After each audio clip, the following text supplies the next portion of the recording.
If it were possible to kill some of them in seconds, the rest comes immediately to defend the colleague and to attack the enemy. They try to shoot you, defend or change the position of the target to get him secure.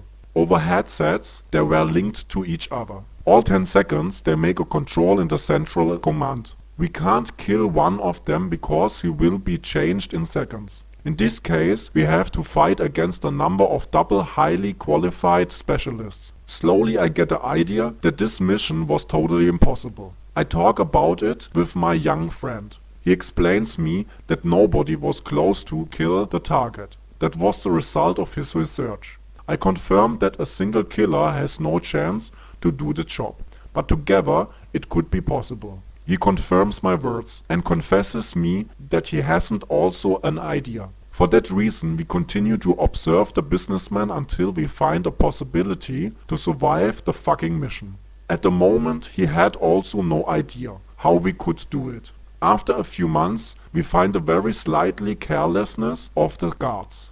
Every time if one of the guards had to pee, they let the position unprotected for 10 seconds until another colleague come and secure the position. In that time period the position was unoccupied. Okay, it was a very short time, but a chance to enter the room unseen. The simple problem was that we didn't know when the guard leaves his position to pee. That was obviously the reason why the security company was so careless. If a guard wants to go to the toilet, he starts a small surrounding and to go then very spontaneous to the toilet. Only in this moment he informed the other guards that he have to do something in the bathroom. 4 seconds later appeared the next colleague to secure the position. 10 seconds are the time from the leaving of the position until the colleague arrives.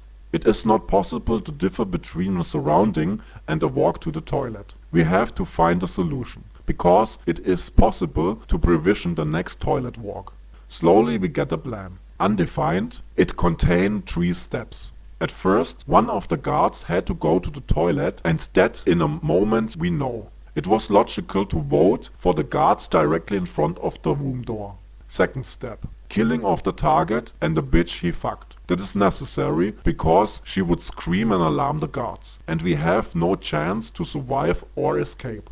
At last, the escape. In the meantime, a new guard would be in position in front of the door and we had to escape very fast. It was an advantage that the guard didn't expect us when we opened the door.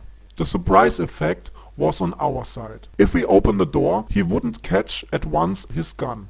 That was the chance to kill him and run away. It was also important to remember that he was linked with the other guards. In a few seconds, a lot of very angry guards come to kill us. We had to work synchronously together and coordinate shooting over headsets. With our code of numbers, it will be hopefully work. For the most important situations, my student invented a security code we learned very well. 5 was down, 1 was right, 2 was left, 6 was behind you, 7 was in front of us, 0 was up, 3 was under us, 4 was door, and 8 was window.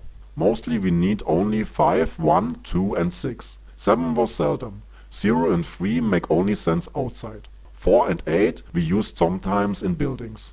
Numbers are very effective in such situations and faster to say as words or sentence, and nobody understand it. That's a great advantage. On the way outside we have to produce 3 or 5 more victims. If we get out, it should be possible to escape with our sporty skills and the use of our exoskeleton. An escape with a car is a bad idea, because the traffic today is too much and the police with the radios and helicopters get you very easy.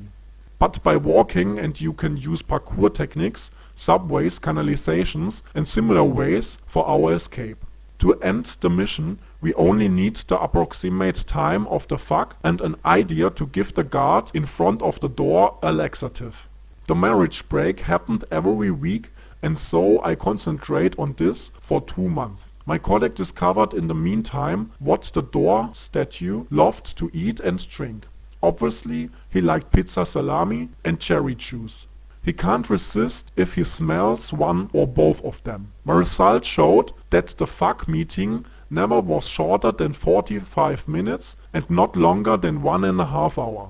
I set the time to start on a half an hour. After this time the guard had to go to the toilet in a time range of 10 minutes. If he need more than 10 minutes, we had to cancel the mission or risk to get discovered by the target. It was very important that he was in the middle of his fuck in the moment we entered the room. He had to be confused that we are able to sneak in and do the job synchronously. Anytime it could happen. The day comes to kill our target. It was a sunny Friday afternoon and all could happen. We worked together days to imaging all. Both of us were close to the body, 7 guns and 20 magazines. We added that with 3 grenades and 5 small package of C4 explosives, all tied to the body. We waiting in another guest room until the guard wants to waste his lunch. We install a little spy cam in the room and were so able to observe the floor. To motivate the security door guard to visit the toilet was much difficult we expected. We know exactly when and how much pizza and cherry juice he eat and drink, but we had no idea to mix up the laxative to his meal. At the end, we were able to stop his girlfriend to piecing up his lunch. For our luck, all was planned on the point, and we know when the guards go to toilet. The concentration of the pharmacy was quite perfect. At the right point of time, he had suddenly to go to the toilet very urgent. He act very cool and tried to play that he only wants to make a little surrounding. But we know it better in the moment he left his position. The target was now 40 minutes with his sex girlfriend in the suite, and our stress increases very high.